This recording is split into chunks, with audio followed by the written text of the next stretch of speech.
हमने पिछले लेक्चर में बात किया था फंक्शन के बारे में। अब इस लेक्चर में हम बात करेंगे कंपोजिट फंक्शन के बारे में, इसकी डेफिनेशन के बारे में, इसकी कुछ प्रॉपर्टीज के बारे में और इस पर बेस्ड कुछ एग्जाम्पल सोल्व करेंगे जो एनसीईआरटी की बुक में दिए हुए हैं। तो सपोज दैट ए और बी कोई दो सेट हैं, एफ कोई फंक्शन है जो ए से बी पर डिफाइन है, जी भी कोई फंक्शन है जो सेट बी से सी पर डिफाइन है। अब देखिए, अगर हम कोई एक्स ए का मेंबर ले एक्स है, कोई ए का मेंबर लिया एक्स, तो एफ इसकी इमेज क्या देगा, एफ ऑफ एक्स। ये किसका मेंबर होगा, बी का। क्यों? क्योंकि अपना फंक्शन एफ ए से बी पर डिफाइंड है। अब देखो, एफ ऑफ एक्स किसका मेंबर, बी का, तो जी इसकी इमेज देगा, क्या देगा, G of X belongs to B, sorry F of X belongs to B, तो जी इसकी इमेज क्या देगा, G of F of x. ये किसका मेंबर होगा, सी का, बिलोंग्स टू सी। तो देखो, हमने ए से कोई मेंबर एक्स को उठाया था, उसको एफ बी में ले गया, ठीक है। फिर जी फंक्शन उसको कहां ले गया, सी में।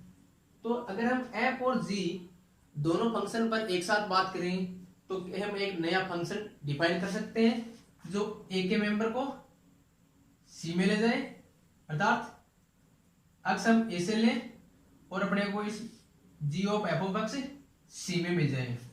तो हम एक फंक्शन डिफाइन करते हैं जी ऑफ एफ, कहां से कहां होगा, ए से सी, और इसी को हम एक जी और एफ का कंपोजिट फंक्शन या संयुक्त फलन बोलते हैं। चलो अब इसकी हम आपको डेफिनेशन बताते हैं।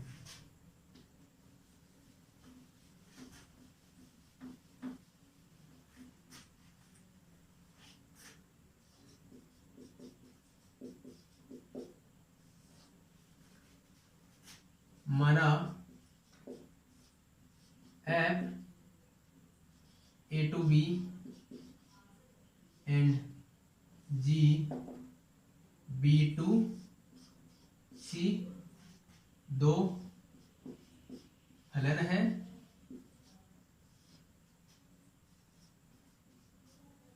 तो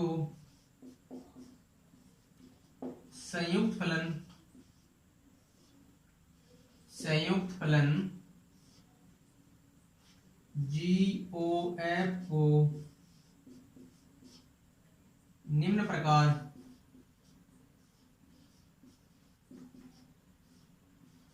परिभाषित करते हैं।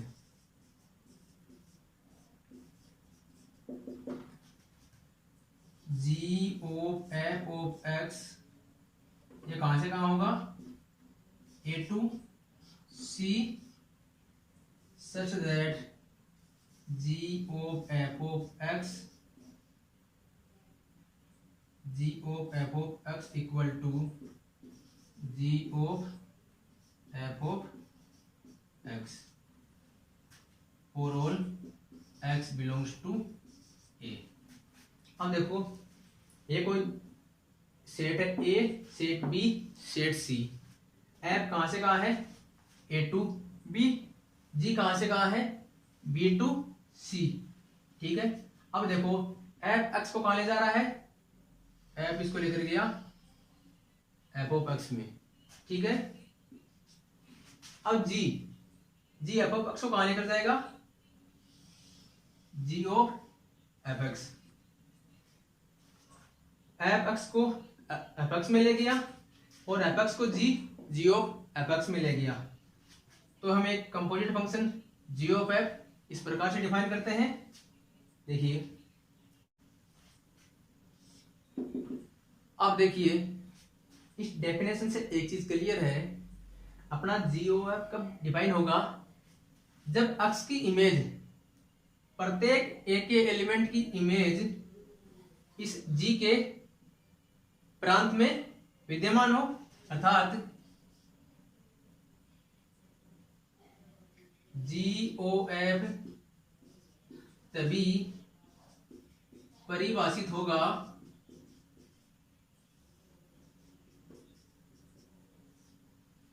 जब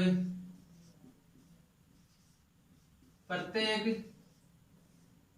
x बिलोंग्स टू A के लिए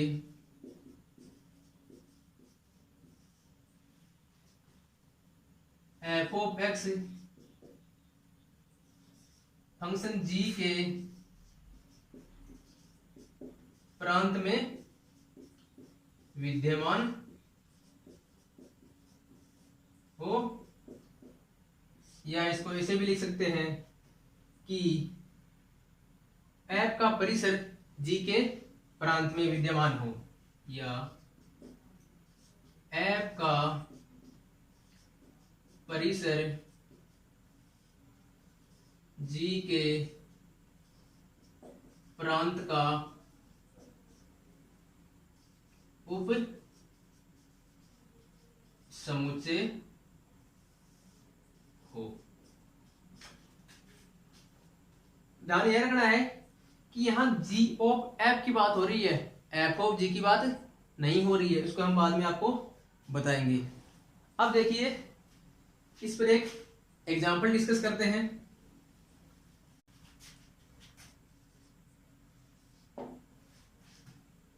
माना f R2R such that f of x equal to sin of x and g ये भी रियल नंबर से रियल नंबर पे है, g of x equal to x square.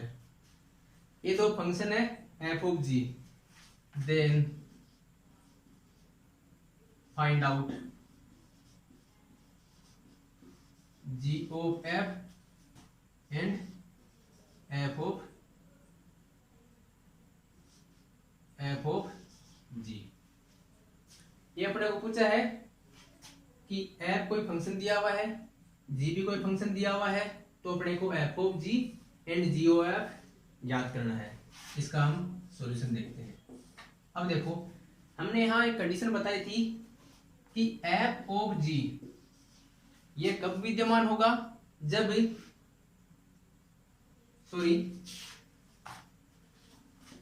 हमने बताया था g of f ये कब विद्यमान होगा, जब f का परिसर g के प्रांत का सबसेट हो, एंड f of g ये कब विद्यमान होगा, जब g का परिसर f के प्रांत का उपसमुच्चय हो। यहां देखिए f का परिसर क्या है, r का सबसेट,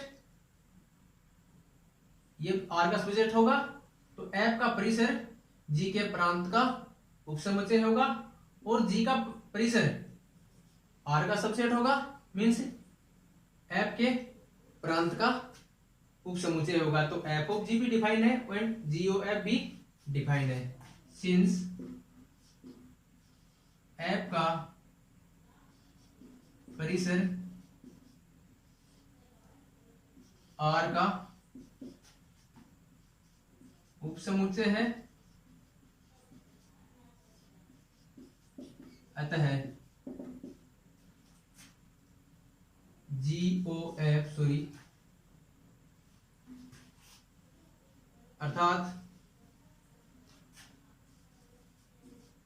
अर्थात G के प्रांत का उपसमुच्चय है,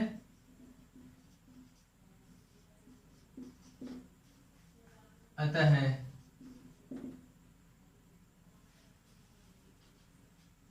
GOF परिभाषित होगा। ठीक है। सिमिलरली इसी प्रकार जी का परिसर आर का उपसमुच्चय है,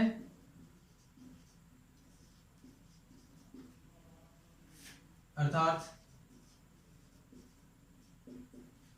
आर का उपसमुच्चय अर्थात एफ के प्रांत का बी उपसमुच्चय है।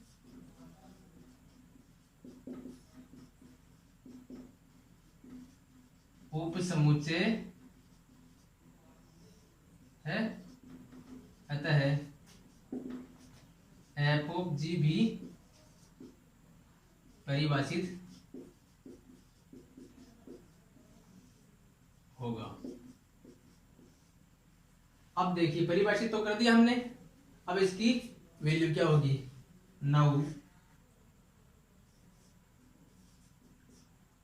जी ऑफ एफ ऑफ एक्स, ये हमने कैसे डिफाइन किया था, g of F of x, ठीक है।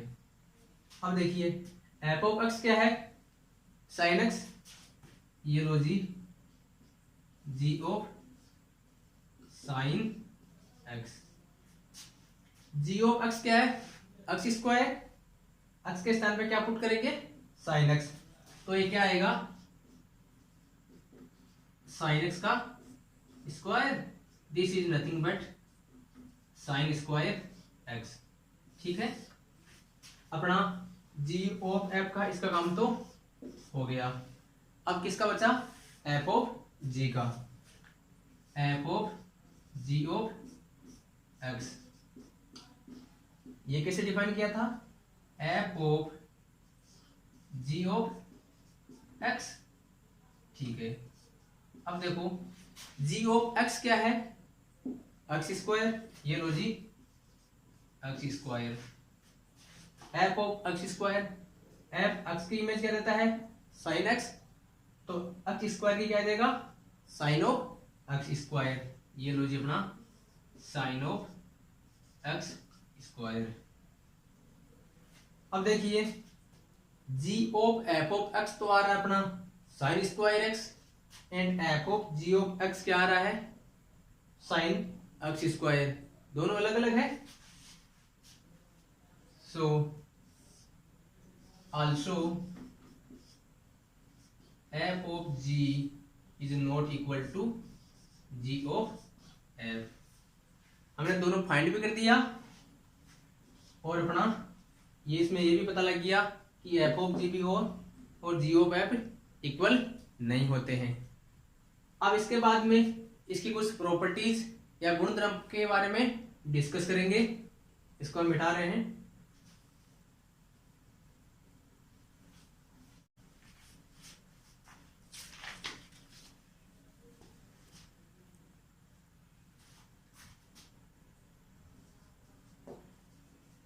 संयुक्त फलन के गुणधर्म,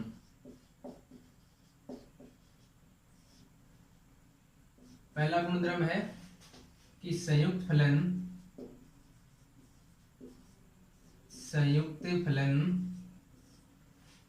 क्रम विनिमय गुणधर्म का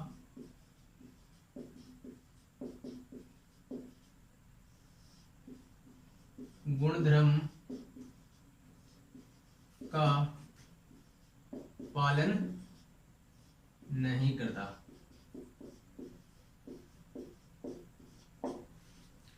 अब देखिए एक क्रम विनिमय गुणधर्म क्या होता है,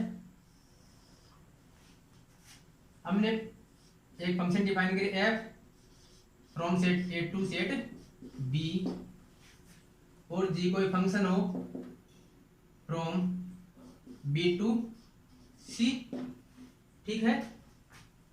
तो एफ जी ओ एफ का डिफाइन करने के लिए क्या शर्त थी कि एफ का परिसर जी के प्रांत का उपसमुच्चय होना चाहिए। एफ का परिसर क्या है, बी, और जी को प्रांत क्या है, बी, तो ये सबसेट हो गया, ठीक है।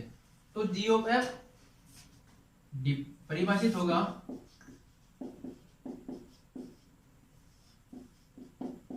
क्यों, क्योंकि एफ का परिसर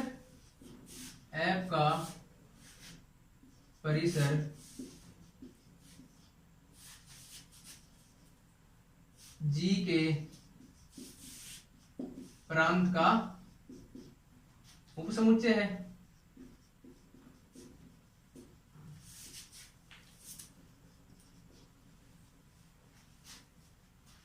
लेकिन एफ ऑफ जी के लिए क्या होगा? एफ ऑफ जी कब परिभाषित होगा? जब जी का परिसर एफ के प्रांत का सबसेट या उपसमुच्चय हो। जी का परिसर क्या है? सी का सबसेट है। जी का परिसर सी का उपसमुच्चय है। ये जरूरी तो नहीं कि एफ के प्रांत ए में विद्यमान हो। If C doesn't content in A, अगर सी एम में कंटेंट नहीं हो तो अपना एफ ऑफ जी विद्यमान नहीं होगा। देन एफ ऑफ जी विद्यमान नहीं होगा।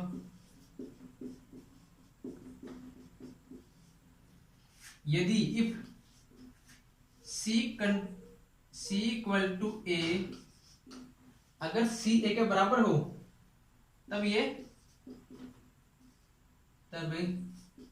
एफ ऑफ जी विद्यमान होगा या एग्जिस्ट करेगा।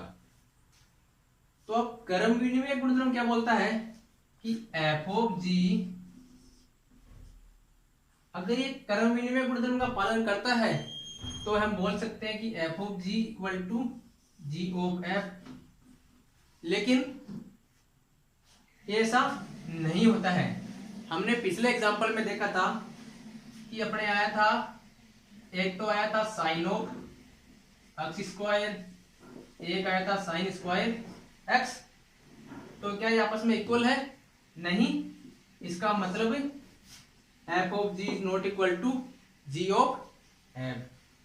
तो अपना पहला नियम क्या हुआ कि संयुक्त फलन क्रम विनिमय गुणधर्म का पालन नहीं करता है। This means f of g is not equal to ji of f. ठीक है।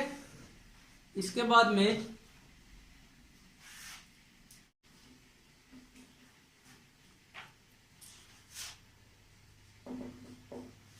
संयुक्त फलन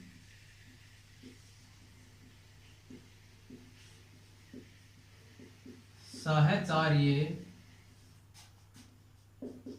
नियम का पालन करते हैं। इनका हम प्रूफ नहीं कराएंगे, आपको बताएंगे कि ये साहचर्य नियम होता क्या है और इस पर बेस्ड एग्जांपल डिस्कस कर लेंगे। माना एफ कोई फंक्शन है, set A to set B, G भी कोई फंक्शन है from set B to set C, और एच कोई फंक्शन है सेट सी से सेट डी पर। तो साहचर्य नियम क्या बोलता है? F of ji of F equal to ji of H equal to F of ji of H. अर्थात for all X belongs to A, F of ji of H of X equal to F of ji of H of x. ये आपस में equal होंगे। देखिए,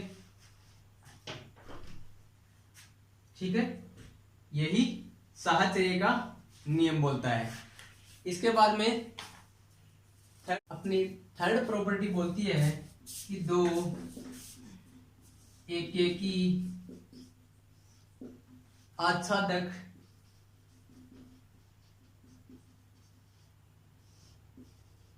फलनों का संयुक्त फलन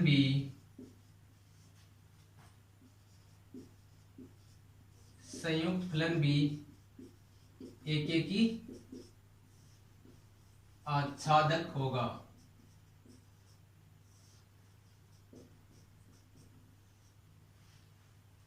ये बोल रही है कि अगर f और g दो फंक्शन है, suppose that f a to b है और g b to c है, तो अपना g of f डिफाइन होगा। ठीक है, तो अगर ये g of f डिफाइन होगा एंड f एकेकी आच्छादक है, g भी एकेकी आच्छादक है, तो ये g of f ये भी अपना एकेकी आच्छादक फंक्शन होगा। अब एक एग्जांपल लेते हैं।